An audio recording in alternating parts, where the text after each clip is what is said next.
Hello, welcome back to my page. Today I am going to do a small painting inside of one of these mini sketchbooks. These mini accordion books.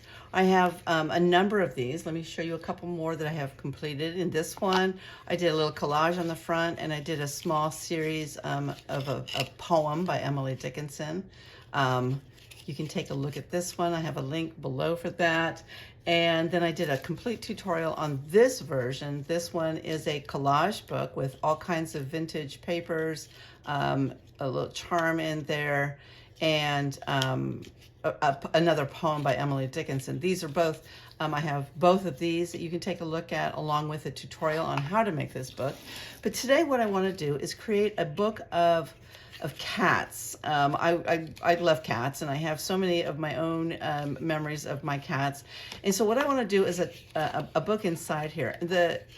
I could work directly like this with page after page, but I find it a little easier not to have the pages connected. So the first thing that I'm going to do is carefully disconnect this, tear this page off of the backing.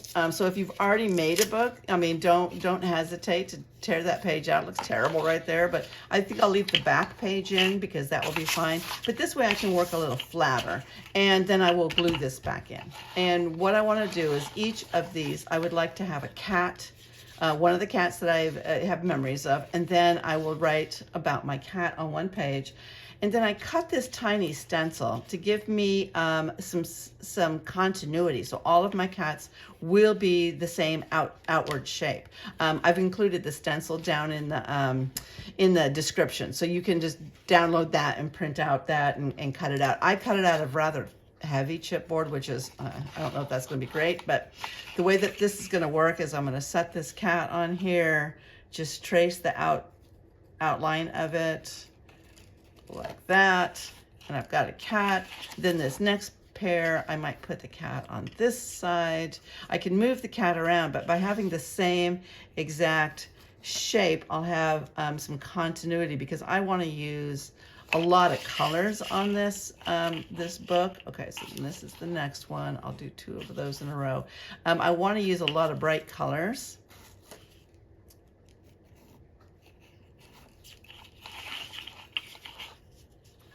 I want to use some really bright colors, and I probably will end up repainting this cover as well because that paper doesn't really go with my theme, but I'll tackle that as we go. So let me start with my first one. I want to do a pink background. I'm just using these little inexpensive craft paints. I find that they work really well, and then I've got a nice brush here and some water. So I have some scrap newspaper here. I cut it in small pieces since this page is so little. And I'm just gonna set that behind here and paint my page. It's not all completely just one solid bit. Some lights and darks. So now there's a couple ways I could approach this. I could do one page at a time, or I could go through and paint multiple pages. And I think that's actually what I'm gonna do.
Okay, I went back in there and I cleaned up any of the pencil marks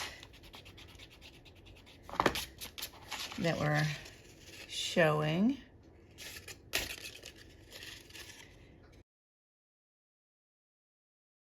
All right, and I feel pretty good about those letters. So now what I'm gonna do is glue this back in and then work a little bit on the cover. Let me get some glue. So I'm gonna glue this.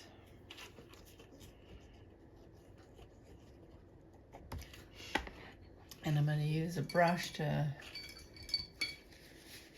spread this glue on here.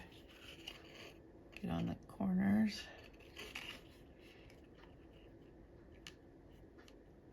So although it looks a little rowdy right there, it will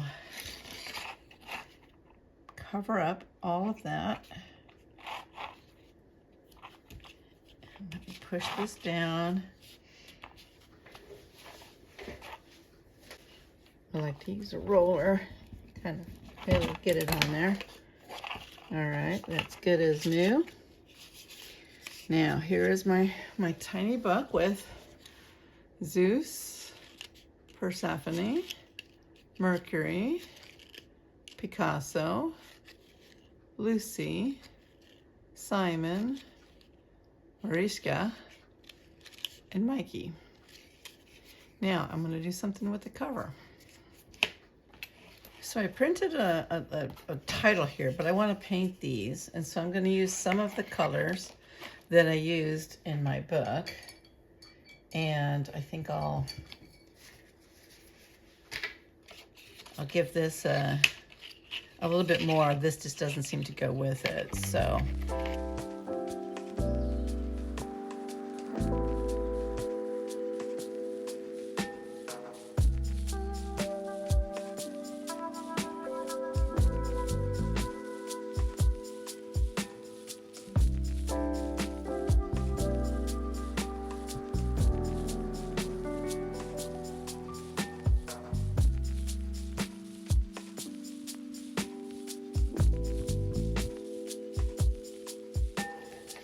All right, I went and hit that with a hair dryer so we have a nice dried back here. And now what I'm gonna do is add this little title here. I'm gonna glue this down and then I think I'll paint a little bit around it. So let me add some glue on this.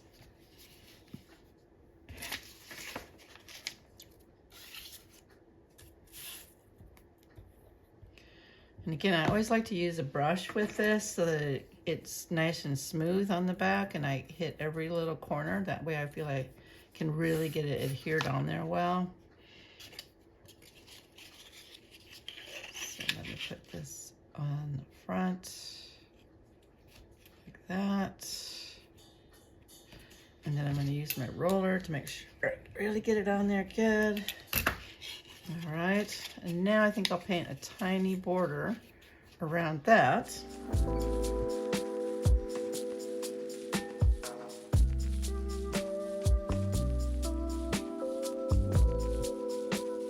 Okay, there we go. So I went ahead and hit this with a dryer so it's nice and dry now. I also heated this a little bit on the fold.